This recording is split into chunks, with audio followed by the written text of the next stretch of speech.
Walt Whitman said about Thomas Eakins, "I never knew of but one artist, and this is Tom Eakins, who could resist the temptation to see what they think ought to be rather than what is." Eakins was arguably the most realist painter to come out of America. Born in 1844, he lived in Pennsylvania for most of his life. Eakins attended 2 colleges simultaneously, studying paintings at the Pennsylvania Academy of Fine Arts, while taking anatomy classes at Jefferson Medical College.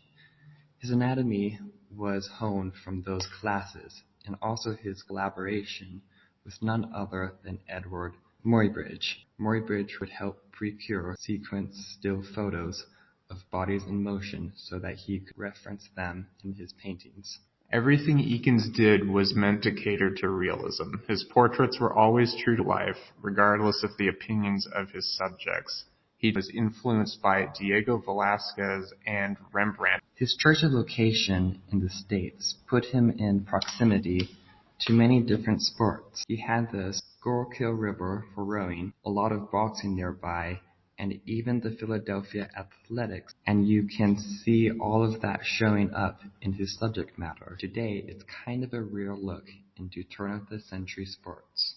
People then simply didn't focus on things like this for creating art, especially things like boxing, which is the subject we'll be analyzing in this video. Although highly popular in Philly at the time, in large, boxing was considered a really nasty, illicit sport. Because it was considered so gruesome, women weren't even allowed to attend legal boxing matches. You can tell that by scanning the stands in Eakins between the rounds, there are no women there.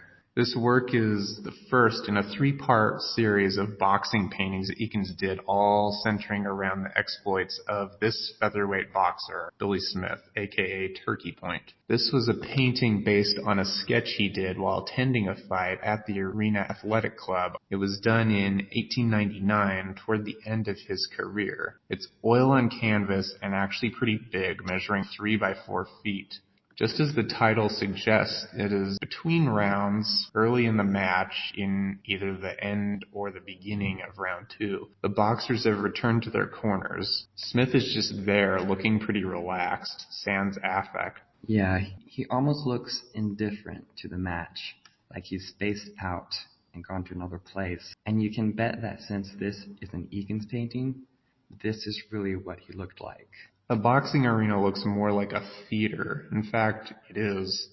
And you can tell that not only from the seating configuration, but also from the bills that are posted in the upper right, which are actually advertising shows that you'd see in a theater, not a boxing arena. On an interesting side note, we know the names of all of the most prominent people in the painting, which is actually kind of a thing for a lot of his paintings.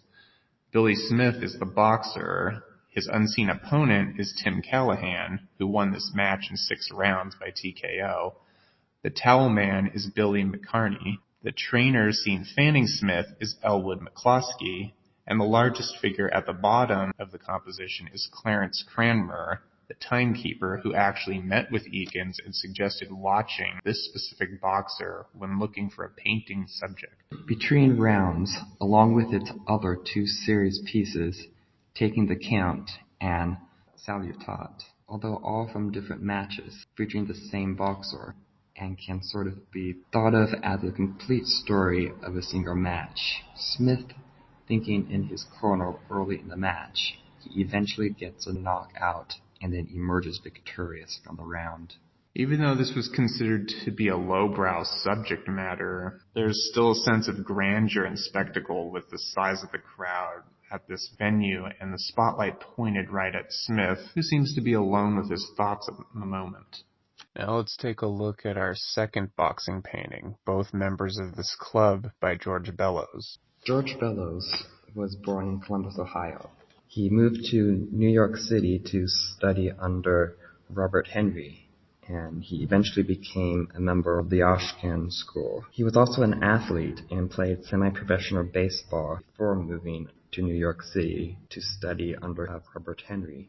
Bellows painted 6 paintings of boxing, one of which is both members of this club. Tom Shockley's Athletic Club in New York City is the setting which inspired Bellows' painting. Public boxing was actually made illegal in the city at that time. However, to circumvent this law, the clubs would make the fighters members of the club for the duration of their bouts.